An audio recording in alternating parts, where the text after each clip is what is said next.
လာပါကျွန်တော် Wind Travel မြန်မာကတိုလီတာတကီထုတ်ပါရှင်ဒီနေ့ကျွန်တော်တို့ရဲ့ဘေဂျင်းရှန်ဟိုင်းကွမ်ကျိုစီစဉ်6ညအိတ်9ရက် private tour လေးရဲ့6ရက်ခရီးကိုရောက်လာပါပြီဒီနေ့ကျွန်တော်တို့တွေကရှန်ဟိုင်းကနေပြီးတော့ကွမ်ကျိုကိုရောက်နေပါတယ်အခုကကွမ်ကျိုလေးစိတ်မှာပါရှင်အခုကျွန်တော်တို့တွေ lunch နဲ့ sightseeing သွားဖို့အတွက်ပေါင်နေတာပါကျွန်တော်တို့ခွဲကကွမ်ကျိုလေးစိတ်ကိုရောက်နေပါပြီ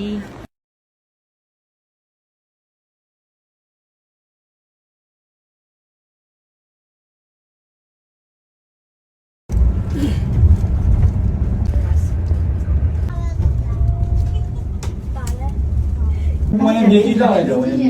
我们谁家的不？ အခုဆိုရင်ကျမတို့ကမီတာ600အမြင့်ရှိတဲ့ဒီကွမ်ကျိုမြို့ရဲ့နာမည်ကြီးကန်တုံတာဝါပေါ့နော်ကန်တုံတာဝါဘောကိုကျမတို့ရောက်နေတာဖြစ်ပါတယ်။နေရာတော့ကန်တုံတာဝါရဲ့အထက်108ထပ်မြောက်ကိုရောက်နေတာဖြစ်ပါတယ်။ကျမတို့ဧည့်သည်တွေကနောက်ထပ်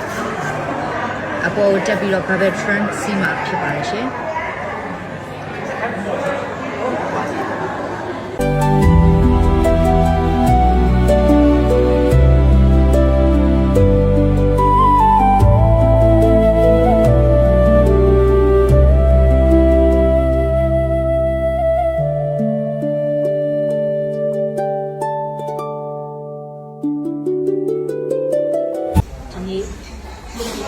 ကွမ်ကျိုရဲ့ style ပေါ့နော် Cantonese style ကျမတို့က dim sum ပေါ့နော် dim sum လို့စားတယ်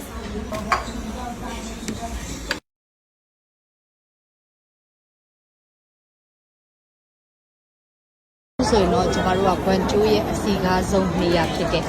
ဘေဂျင်းလမ်းကိုရောက်နေပါတယ်ကွမ်ကျိုမြို့မှာရှိပြီးတော့ဘာဖြစ်လို့ဘေဂျင်းလမ်းလို့ခေါ်ရတာလဲဆိုလို့ရှိရင်เนาะအရင်က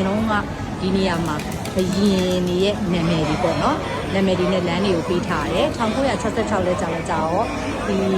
ကွန်မြူနစ်အစိုးရကတက်လာတဲ့အခါမှာရှေးဟောင်းအမွေအသက်တွေပေါ့နော်အမွေအသက်တွေကိုသူကပြီးဆုံးခြင်းတဲ့အခါကျတော့လမ်းနာမည်ဒီအားလုံးကိုသူကပြောင်းလိုက်ပြီးတော့ဘ